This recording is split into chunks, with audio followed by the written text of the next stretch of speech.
Yes, we are. Okay, here we are. Hi, I'm James Van Oslo. Look at that. What's up, That's Mickey Chicago? O'Sullivan. You've seen him on the Showtime show, The Chi, and now he's eating food in my car.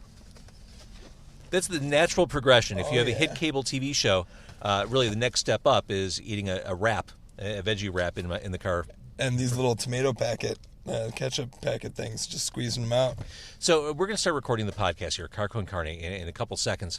I should mention, I got here 90 minutes early, and I got here early specifically so I could catch up on the Chi, on Showtime, on my Galaxy S8 phone. I was watching on my phone because I'm on the Boost Mobile network, crystal clear service. I'm able to stream anything I want. So I pulled up my Amazon Prime video app, and I watched it because Showtime... I just found out it's on Prime too, right? Yeah, it's amazing. Yeah, it's incredible. So I was watching the Chi on my Galaxy phone, which is on Boost Mobile, boostmobile.com. They're everywhere, in and around Chicago. Go stop by.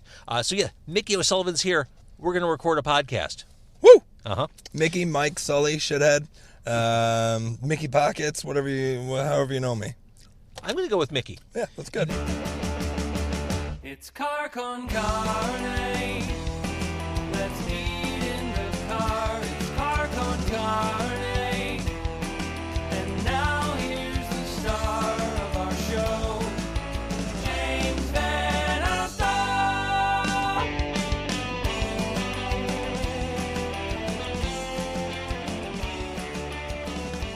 Today's a really exciting day because not long before we started recording, we officially became Facebook friends. Yeah, we did about an hour ago. This shit's serious. It is no longer complicated. It is very straightforward. Look at that. You know that guy. Oh, yeah. What's up, Anthony? Anthony Perez. Oh, the my world-famous band Black Bear Rodeo. He's so watching. good.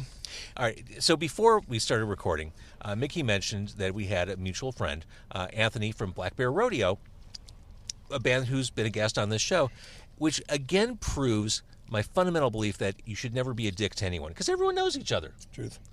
How was I to know that you would know that fabulous local band from the Oak Lawn area? And you Oh, yeah. Spartans represent. Spartans represent. All right, so we're recording this outside the Golden Apple. Mickey, as God is my witness, I've driven past this place for about 30 years. I've never been inside. It's a 24-hour diner right over by Southport and Wellington, right on Lincoln Avenue.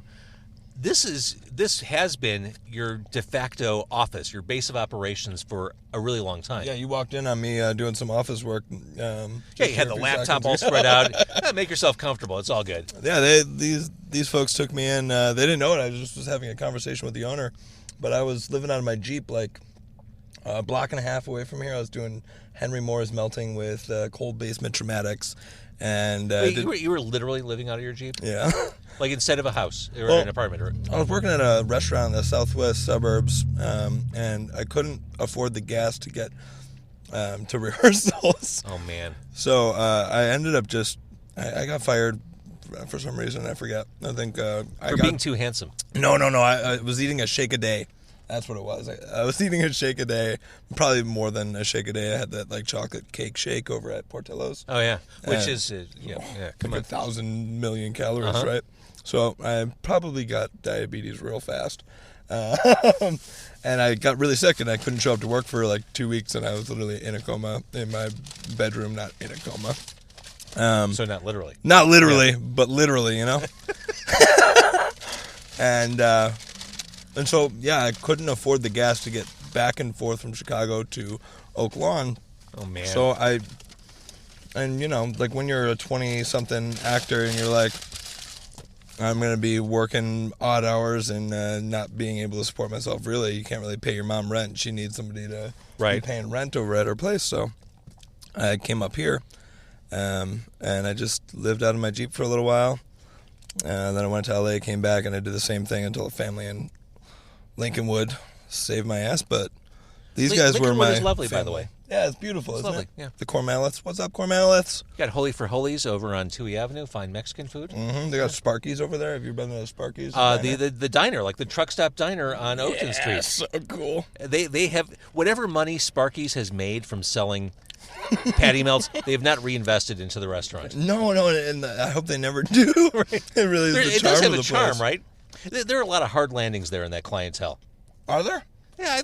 What do you mean? I don't know, some tough stories, I think. Some tough backstories at that counter. Absolutely. Actually, the first time I went there was a really sad day. A friend of mine had lost their father. Oh, jeez. And the friend that took me in was like, hey, you know this person, you love this person, you should come with me. And we had a conversation over breakfast that was just like the most personal and intimate conversation you can ever have while you're at Sparky's, you know. But now lifelong friends, you know. So we got food from your home away from home, the Golden Apple. I got the Monte Cristo. I didn't even see it on the menu, but I just assumed a place like this has to have a Monte Cristo. Like there are rules to places like this. They have to have a Monte Cristo. They have to have a Reuben. They have to have a patty melt. Mm-hmm. Mm-hmm. Hey, if I dug far enough, I'm sure I'd find a Franken cheesy. I think there is one in there, yeah. Yeah. So I ordered my sandwich, and the waitress said, what kind of soup would you like? And I asked what kind of soups they had. It's cream of mushroom, chicken noodle, and French onion. And I went with French onion because I believe nothing would be more attractive than eating French onion soup while on Facebook Live. And look at it. Hold it. What did you get? You got something? Yeah, I got the sunset wrap here. It's on spinach. Well, I can't even do this, right? That's good enough. And you should see my shirt. I think I've already got a few stains on it, which is just typical. That's what you do here. That's me, you know. But no, yeah, the soup is really good here. This is what kept me warm while I was sleeping in my... So my strategy, Mickey, I'm going to ask you a question. Yeah. I'm going to try to make it a question that requires a long answer. Oh, shit. So I can really try to eat this soup. And I may, as you start to answer, I may slowly slide out of the frame. To fart? Or? No, because I'm going to be eating this messy soup with these giant, like, croutons and... Let's get messy, you know? Let's get messy. All right, so let's talk about The Chi. That is in the present with you. The series really just started. Yep, we're last 6 episodes in, right? And you're right there in the pilot. If you want to start binging on Showtime, on Amazon, you can. Your character, Chef Dan, just in our brief interactions with Chef Dan so far, seems to have a big chip on his shoulder. Oh, really? You think so? That was actually what a coach of mine in hockey told me, Tom Rusk. They gave me the award right at the end of the season awards. It's like the biggest chip on your shoulder. So maybe you were typecast. Maybe, yeah. What do you mean by that? What do you mean by chip on your shoulder? You got an attitude. Oh, yeah, sure. The cooks were preparing sushi, and they found a shark in one of the fish. You're like, do we fucking prepare a shark? Just serve the damn thing. Or whatever you said. It was just such a mean, short-tempered... Right, yeah. But, like, my thought is this. If you're running a restaurant, if you're the exec chef of a restaurant, the whole thing is about managing your kitchen staff, you know, making sure that people are staying on top of their stuff so that when they pass it on to somebody else's responsibility, that person's able to do their job really well. And so it's like, if you got people who are trying to work up in the business or, you're challenging them. You're saying, you can do better than this. You could, and you don't really have a lot of time in the kitchen, you know? True enough. I have a more important question. Yeah, give it to me. Why is this soup so delicious? This is the golden apple, baby. Everything's delicious. Dude, this is really good. And then I think next time we saw you on The Chi, you were late for work. Oh, yeah. You're all pissed off. A fucking Prius almost fucking guy in a fucking Prius almost fucking cut me off, almost fucking killed me. So, all right, so for people who are jumping into the show, I'm doing a bad job of explaining it. No. What is Chef Dan all about? Chef Dan's all about making... getting the best out of his employees and getting the best out of his restaurant. And, he's a chef. And I think that's something that we figure out with chefs in general is that, like, they might be really good at cooking, but they've got to also have a lot of other skills, like people skills, soft skills, right? And maybe Chef Dan's working on his soft skills, and maybe his employees are going to bring out more opportunities to learn from that. One of the things I read over and over about The Chi is how intertwined everything is, how everything is kind of building towards something. I'm assuming you'll get roped into something big as we'll find out, I guess, right, okay. James? That's a good tease. Do you like my long answer? Perfect. So as we're recording this, the podcast episode won't be available for another week and a half or so. The Facebook Live is in the moment, and the Facebook Live is running on February 21st. You're on this coming weekend. You're in the next episode. Yeah, we're going to be coming up... spoiler alert, so anybody who hasn't watched up until the last episode, just close your ears and close your eyes, I guess, for a few seconds. Don't log out, because that'll screw with the algorithm. I'll do it while I have pickles on my eyes, because why not? So you don't get this on Showtime. Yeah, this is just, this is actually a little ritual. No, it's not. So I look like a pirate. You do. So at the end of the last episode, I sent Jason Mitchell's character Brandon out to do a party. We put his food on the menu, and after the party, my wife and him went to his mother's wedding party. And some things happened that I don't really know much about, but I imagine will come to a head. That's Good pickle tease. Juice. That's awful. And Don't ever do that at home. Yeah, I don't know what you're trying to prove, but you proved it. Job well done. We should probably take a step back. I'm talking like everyone knows what The Chi is. It's a new show. Explain The Chi. Multi-protagonist story about a group of people from the south side of Chicago just trying to, make it in life. And it starts off with a really headline-esque Chicago south side story. Well, it starts innocently enough. And then shit breaks bad almost immediately. Almost immediately, yeah. It's as if... So you take a shooting on the south side, most of what we hear on the news, right, is, 4 dead on the south side, and then, it'll go on to whatever's next, They'll throw tags on there like gang violence or, whatever it is that they throw on there to get people to watch and stay tuned to the news. But what this show does is it pulls back the camera from that one little incident, and it shows everything that surrounds it. It shows the whole community, and, it shows the family that lives next door, right? And like gun violence, what I'm learning as well, and I think what the country is learning, is that gun violence isn't just the victims of it, aren't just the people the family that was shot. There's a ripple effect. It's everybody, right? The guy who chose to grab a gun and solve a problem with a gun, the fact that he thought that was the option, he's a victim of gun violence too, Right. And so what it does is it pulls back and it says, this is not just the story. These are human beings who have very interesting, complicated, relatable lives. And, it just kind of examines how one little event can have a ripple effect on a community and, change, alter, empower, do all sorts of different things for different people in the story. And I come in with one of the characters. Brandon is an aspiring chef who works at a restaurant called Trestle and Crane, where I and my wife Sarah, who's played by Christina Emerson, who's amazing and awesome, we run Maybe this restaurant. Maybe you should marry her in real life. No, my girl would be pretty pissed about that. But we run the restaurant, and we have Brandon Mitchell or Jason Mitchell and Steve Casillas. What's up, Steve? He's another Columbia grad. He's in the kitchen. Yeah, he's a good guy. I went to Columbia. We're alums. No kidding? I don't even know what the mascot is. Well, yeah, the season 2 showrunner Ayanna Davis is also an alum of Columbia as well. I taught at Columbia for a year or two. How was that? What'd you teach? Radio. Yeah. I don't even think the radio department exists anymore. Did you get a degree in radio? Bachelor Arts. Hey, good for you. Liberal Arts. I never finished mine. We're working on that. Yeah. The great thing about Columbia College, I don't think I took a math class in order to graduate. See, that's why I failed. You need to turn your degree back in. No, I don't. That's Mike, by the way. What's up? Say Michael Sano. Hey. All right, so that kind of that's a good elevator pitch. And what I like about The Chi, from what I've seen so far, again, it's a new show.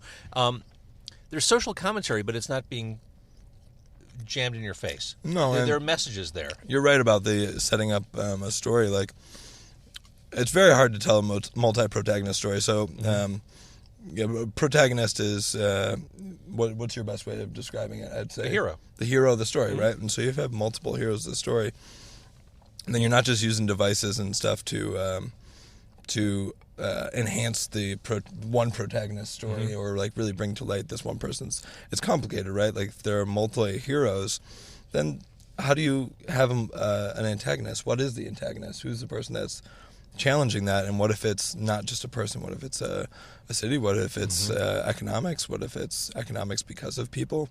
So it's very complicated. And the fact that Lena Waithe even like not only tried to and successfully is telling that story, but is setting it up. And I remember an interview with her saying, like, this is season 1. be patient with us. And I watched it and I was like, I mean, I don't really need to be patient with you. This is great right now. But I know what she's saying is she's like, we're trying to figure this out. We're doing something different here. And, we're trying to figure out how to best tell those stories, how to set those stories up. And it's not always as TV sometimes can be really like you want to have everything done in the pilot. Right. So that you're, successful as hell straight out the gate. People forget that Breaking Bad was slow out of the gate. Oh, yeah. And most shows are, good shows are because they have to set up some really solid storylines. Oh, yeah, we got to do this. All right, so James, being the amazing host that he is. That's me. He is introducing us to Zesty Blood Orange Diet Coke. Sponsor. Yeah, they've got all these new flavors. They've got like ginger lime. They've got like a wild cherry. Cheers. Cheers. Chicago. Did I just get Diet Coke on you? Mm-hmm. Yeah, you did. But like I said, this is all stained. It's like christening a battleship. It's the hardest thing about being on set is forgetting that, I choose not to eat because I'm just going to get stains all over my wardrobe, and then the wardrobe people hate me. I have to write 2 thank you letters instead of 1. Yeah. There's almost like a spiciness to it. There is. Like a cayenne-ish thing going on. It's not quite as refreshing as orange or Coke is. I don't know how I feel about this. It's not bad. I don't know, Coke. What do you think? Anybody else drink this? I've had the ginger lime. That's delicious. All right, so I got the Monte Cristo. Here, can you feel how... Oh, that's heavy. Yeah. That's solid right there. Uh-huh.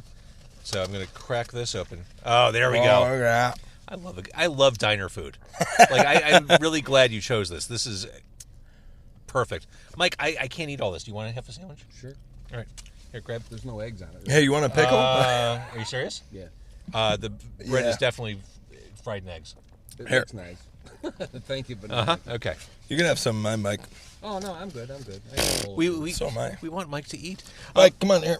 All right, I'll have a small piece. Just don't eat that pickle that's been on my eye. All right, so you mentioned Lena Waithe. I don't know where your eye's been. Lena Waithe is the visionary behind this. Yeah, she's the creator of the show. So everything I've read about her says she's amazing, visionary. Oh, my God. Is that your experience? Yeah, I've never met anybody like her. And I've read a lot about, different people who are doing really amazing things. And there are amazing showrunners and amazing creators out there. But definitely feeling like pretty blessed to be a part of something that she's created. To be chosen to do something with her is like feeling like a good human, like I did something right in my life. All right, so we're doing this on Facebook Live. I'm going to stop the Facebook Live. We're going to continue the conversation on Car Con Carne. We'll talk about Mickey's Chicago roots. We'll talk about how you got on the Shy. Yeah. We'll talk about what's next, and we'll talk more about food and other stuff. Yeah, and just finish off that thing on Lena. Lena just got a TBS pilot as well. She's, of course, working hard on season 2. She was just on This Is Us. She's done so many interviews lately, and just a wealth of knowledge, experience, grace, faith, the whole thing. She's terrific. She is Chicago. Yeah. Love it. Thank you for watching on Facebook Live. Watch the Shy. Woo! All right, so you went outside, had a little smoke. I wolfed down my Monte Cristo, which was delicious. So good. There's nothing like diner food. What is the story of Monte Cristo again? It's like ham and it's like French toast and it's glory in a sandwich, right? It's just delicious. Why ask questions? Why are you so nosy? Why you gotta know everything? I just put you on the spot there. That was really shitty. Sorry. Like I'm a fucking Monte Cristo expert. Mickey O'Sullivan from The Shy needs to know everything. Oh, yeah. Pull out the Google machine. No, we're putting the Google machine away. We're not going to get any answers from there. All right, so tell me, we'll go back into your start and rolling through Chicago, but how did you end up on The Shy? Yeah, so I went away to Minnesota last year, like late winter, to do some creative work. And as soon as, any actor can tell you this, as soon as you leave Chicago or as soon as you leave LA or New York or whatever, is the minute that people are like, oh, well, you come and audition for this. And like you can go through like a month period where you don't see nothing. And so, of course, that happened. I was like, well, I could tape at the hotel tonight. And they were like, no, just wait. We'll see you tomorrow morning when you get in. I was like, okay. So did work in the morning, and then I flew back down here and I auditioned. And so after that, you get a callback and you get put on hold. And this went on for like 5 months. Which sounds agonizing. It does, but like at the same time, you're like super psyched. You're like, I'm in contention for this awesome role and this awesome project. But yeah, you go back and you're like, you go back in and you do something and they put you on hold and they ask you like a question like, I think it was like, you okay to shave your arms? And I was like, yeah, sure, cool, shave your arms. They wanted to do like tattoos or something. And then they're like, sorry, we got to release you. And I was like, well, what's the right answer there? You know what I mean? But this happens all the time, and they're going through their top 3 or top 4, whatever, however many awesome actors are up for this role. And that went on for a really long time. And, very long story short, I booked the role after like 5 months and started shooting on July 3rd with awesome showrunner Elwood Reed pulled me in. He was like, dude, I've been trying to cast you for ages. And I was like, yes, thank you, you're my rock. And then David Rodriguez he's one of the directors of the show. I'm one of the episodes. He's also a producer, and he was like the dad on set for me. It was like, everything's going to be okay if David's running around doing stuff, and because no matter what you do in any industry, you have mentors throughout. Totally, yeah, and they don't even know that they're your mentor right. yet. You know what I mean? Exactly. So yeah, I got on set, and after like 5.5 months of doing it or whatever, you're not sure what worked, what they responded well to. So. He brought us in. The first rehearsal we did, it was a closed set rehearsal, and they do this very rarely, where they're like, only the people who need to be in this scene are going to be in this scene, and it was just so that we could all feel comfortable and relaxed and I get that. Safe. Yeah, and that made all the difference in the world to me, And my buddy Steve Casillas, he brought me in. He already knew most of the cast, and they had already been filming, and so he introduced me to everybody. And I had worked with a bunch of folks who were either like on the crew or PAs or whatever on different Chicago shows. So when I walked in, I felt like I was walking back into family, and that's a good thing when you're walking in. You know a lot of people. And I think that's a very Chicago thing, like you can get out to LA and there's so many different sets and so many different studios that you're lucky, I guess, if you recognize people or people know your name, right? Not because of some tabloid thing either, but because you've worked with them before and they like working with you, hopefully. So when you first read for it, did you know this was as good as it is? Like, did you get the sense just reading that script, like, oh my God, I need to be part of this? Yeah. Not from my sides, but like definitely I appreciated how complex it was. Like I saw there was a line in there that where I was going through. It's in the pilot, and I was going through like an order, and we had to pay for an order of food that was getting delivered, right? Like supply, like vegetables or greens or whatever. And the next line is, shit, okay. And then he moves on with another question. I was like, well, that's a chef right there, thinking on their feet, saying, okay, so if we can't afford this, what can we afford? And what can I improvise with? And I didn't know if I could really get that across, that a person is thinking that much. But it seemed to me that everybody had these deep, complex thoughts that they were bringing to decisions, and they were doing it in a fucking flash. And usually it's not that complex, I feel like, when you're reading a TV side. You're reading something that's like, oh, that's a pretty no-brainer decision, or it's a decision that your day player makes, and it's just to serve the protagonist. And I didn't feel like that with this, and so it made every scene important and special.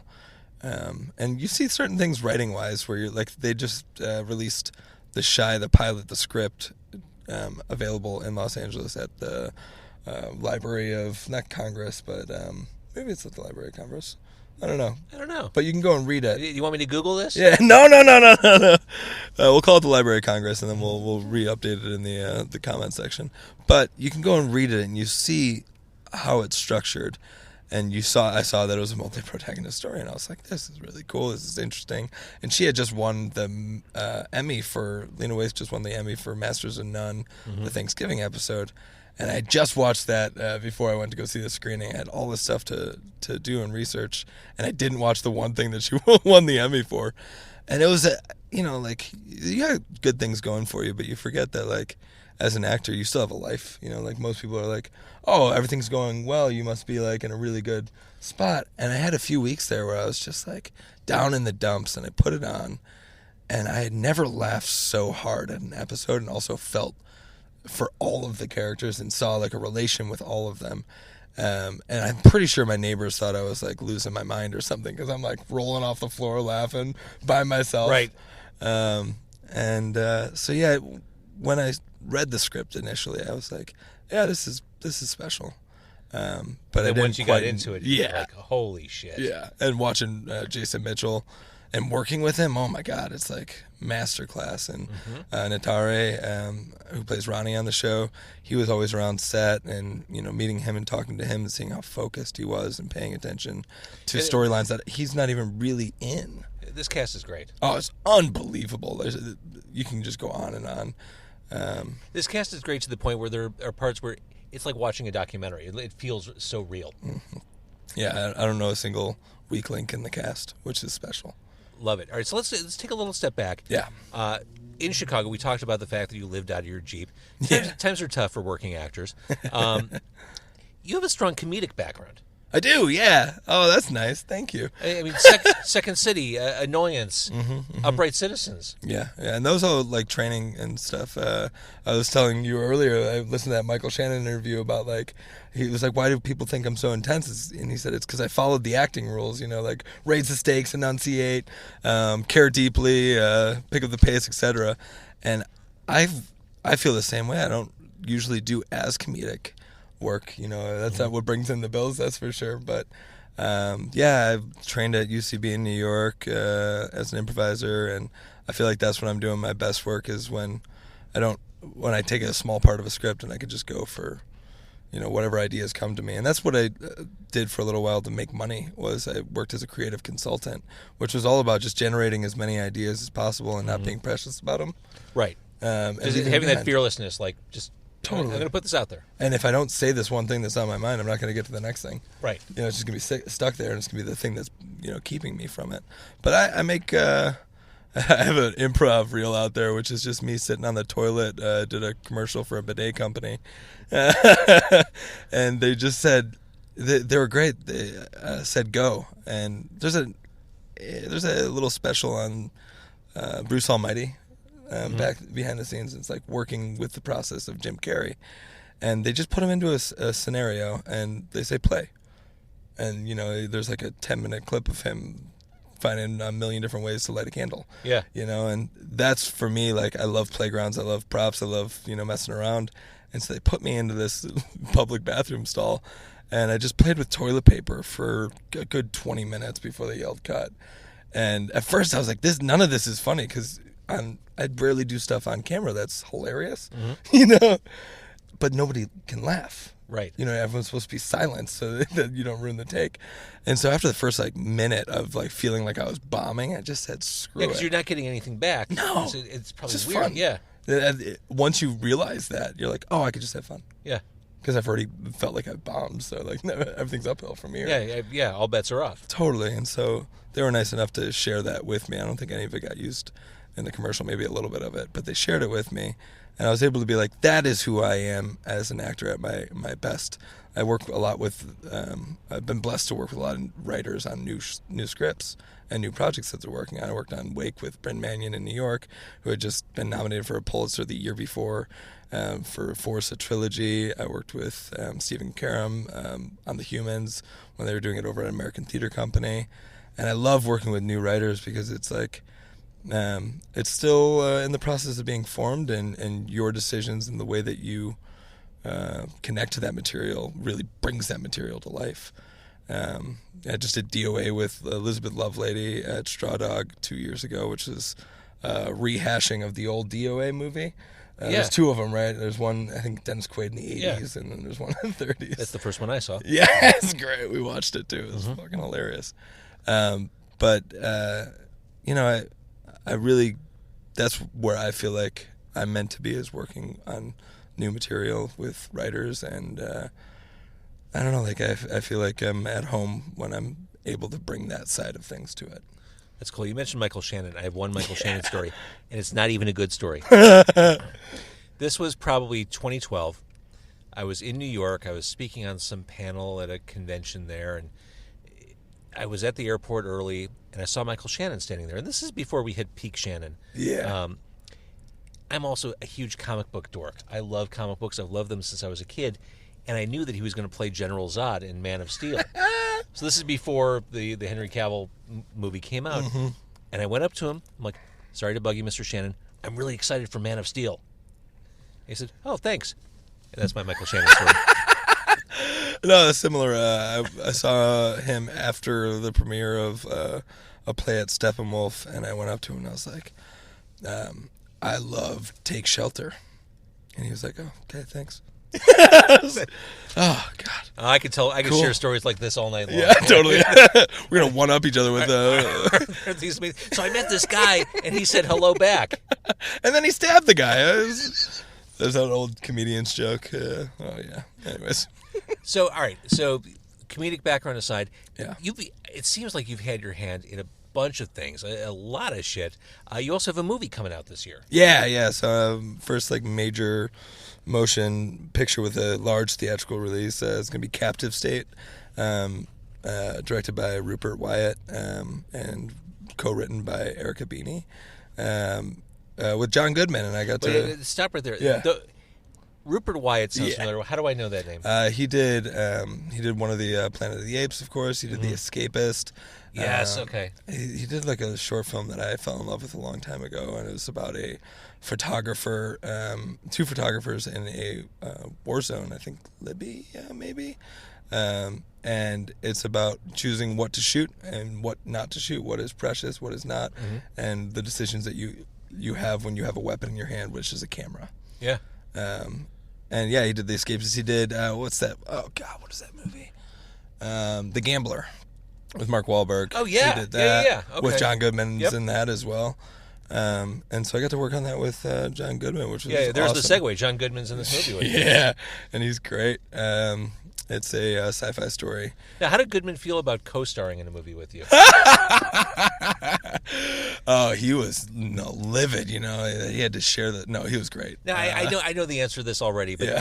how cool is that dude? Oh, no doubt. Somebody said it the other day. They're like, they heard an interview that I did, and they were like, yeah, and then you just casually dropped that you worked with Sophia Bush. And I was like, I never really realized that, I never took a step back to say, oh, I'm working with these people that are amazing and well-known, and I'm having, good experiences with them, which is top-notch. I haven't had one, terrible experience with a star yet, which is good, Well, and I mean, now that you're on this Showtime show, you're in this movie, people will be saying that about Mickey O'Sullivan. Hope so, yeah. years. I just hope it's great to work with and good to be around and a good human.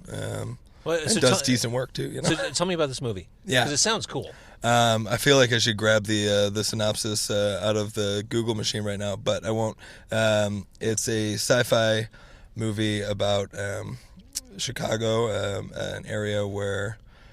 God, how do I do this without ruining something that they haven't announced yet? Let's look it up. We're gonna break the rule here. Okay. I'm doing it. You have to be doing really it careful already. about plot points. You can't. Yeah, I don't want to ruin anything for anybody. Is it one of those movies where just a description is a spoiler? If you don't have the right description, absolutely, it's gonna be one of those. It's a great little All right, sci-fi so movie. don't say that much about it. But Yeah. John Goodman is such a terrific actor. Totally, Rupert Wyatt and Eric Beanie too. Yeah, So, and that comes out when? it comes out in August. I think it's August 13th or 16th. So that'll be a lot of fun. I'm really excited to. And that was see shot here. Yeah, it's shot here. Do you another one of refuse those to do scripts. anything that shoots outside of Chicago? No, I welcome it. I think somebody just contacted me from Canada, and I'm like, come on, get me up in Canada. I love Canada. Oh yeah, me too. I'm a big hockey fan, so that'd be awesome. It's so I don't know shit about hockey. And there was a period of time I was doing some consulting work, and I'd fly to Canada maybe once, twice a month. Yeah. And I would jump into a cab, and inevitably the cab driver would say, "Oh, where are you from?" And I'd say, "Oh, from Chicago." And this is when the Hawks were hot. One of the years. Oh yeah. and they'd want to start talking hockey. They'd want to start talking about the Blackhawks. They'd start naming names of guys who I didn't even realize were on the team, like who didn't even get active play. And I'd have to fake it, and I'd say, I'm really kind of a baseball fan more than anything. How about those Jays? I would try to like steer the conversation, and the Blue Jays weren't so much. And they'd always bring it back to you. Right? They'd always bring it back to the Hawks. But yeah, I mean, hockey is for real. That is. Well, it is like football in Texas, right? Yes, absolutely. I'm actually going up to Minnesota with my brother at the beginning of next month to go to the high school state championships up in Minnesota, because like the high school hockey, the level of competition up there is insane. They're so good. Like you can. When I hear high school championships, yeah. The first thing I think of, and this is because I'm a parent, is I bet there are a lot of shithead parents in that crowd. Oh, absolutely. I bet there are a lot of assholes in that audience. No doubt. Just mean parents. What's interesting too is like those are scouted heavily. Oh, I bet they are. Like here it's like if you go and play AAA or juniors, you'll see scouts there. But at the Minnesota State Championships, it's like suits everywhere, suits and clipboards everywhere. And so I think like the parents are on display too. So I don't know. I'm interested to see how that affects. But yeah, hockey's expensive. It's so expensive. These parents I'm sure they feel like they've invested so much that like personally and emotionally they're probably pretty invested too.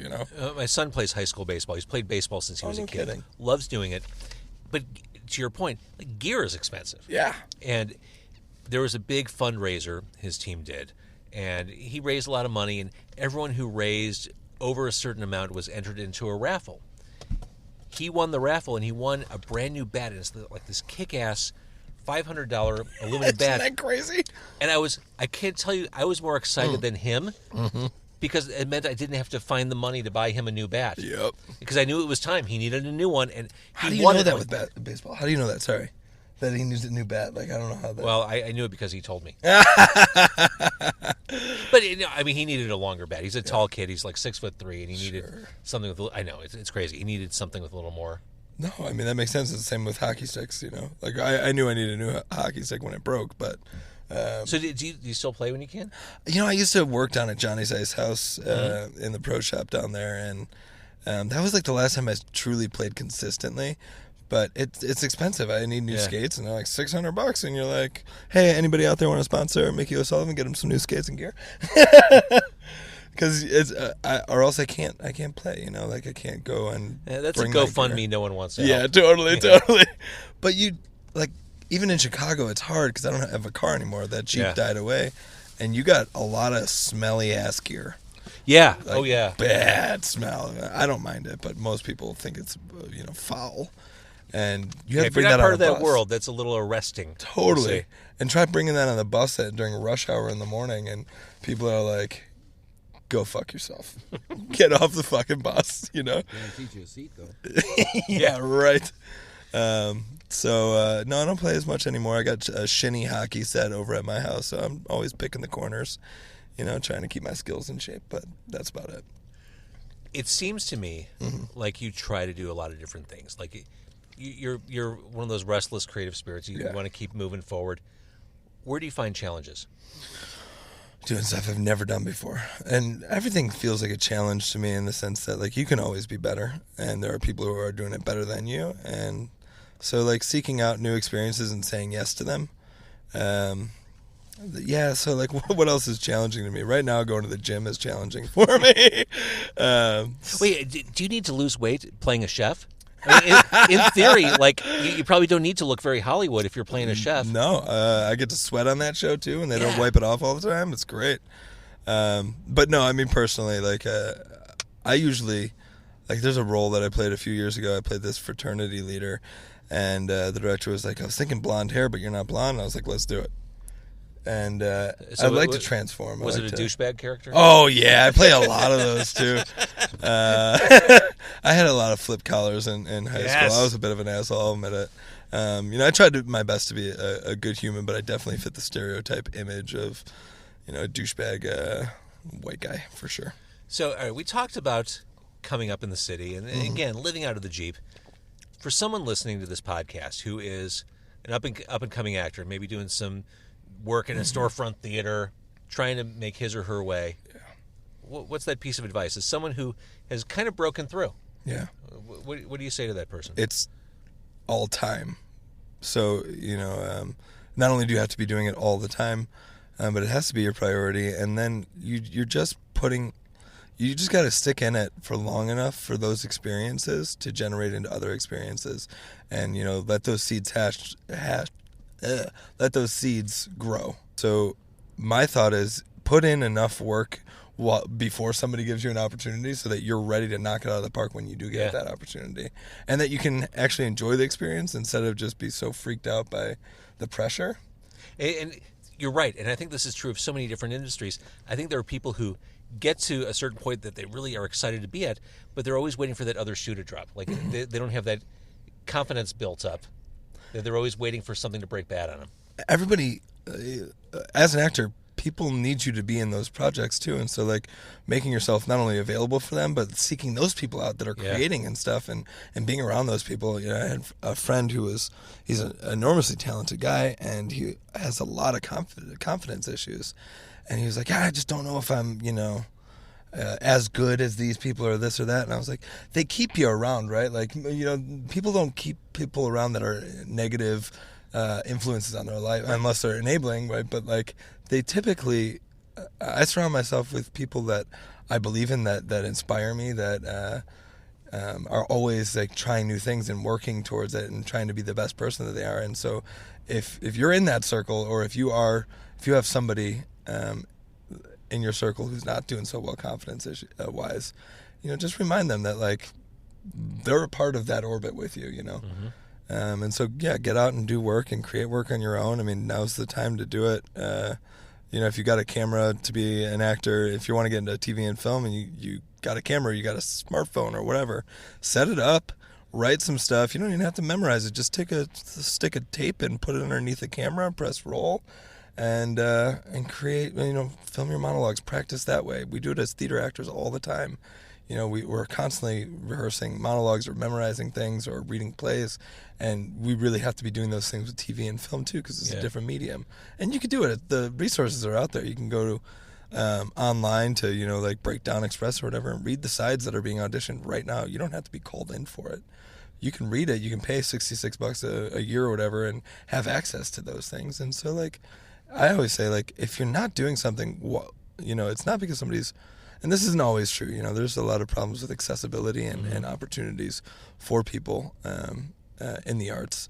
But like, there are resources out there for you to practice, and you can go and get those. And if you're spending your time out at the bars late at night and you're spending your money that way, the little money that you're making as an actor, then you're not really ready to, get offered a role in a film where, you don't have, you have to move or whatever. Like, if you can't quit your job today and feel confident that the acting opportunity that's only going to pay you a fraction of what that other job could, then what are you doing? Because you're asking for that opportunity as an actor, for the opportunity to like drop everything and focus on this role. And if the first one that comes around pays you $100 a day and you don't get that money, or it's deferred or whatever, it's free stipended, you have to still knock it out of the park. Yeah, exactly. Yeah.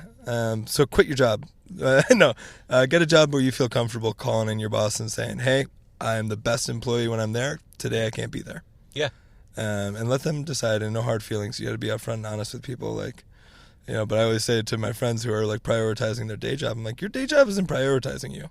They're not. Like, if they were, you would have no question. You're going to keep that job. Exactly. But if they're not, giving you benefits, or if they're not giving you the things that you need in your life, financially or stability wise, and really giving it to you, not just like this half-ass, like, oh, it works, then you got to prioritize the thing that's going to bring you happiness and that's going to, be aligned with what you want to do with your life, or else you're going to be depressed, bitter, old, and you're going to quit.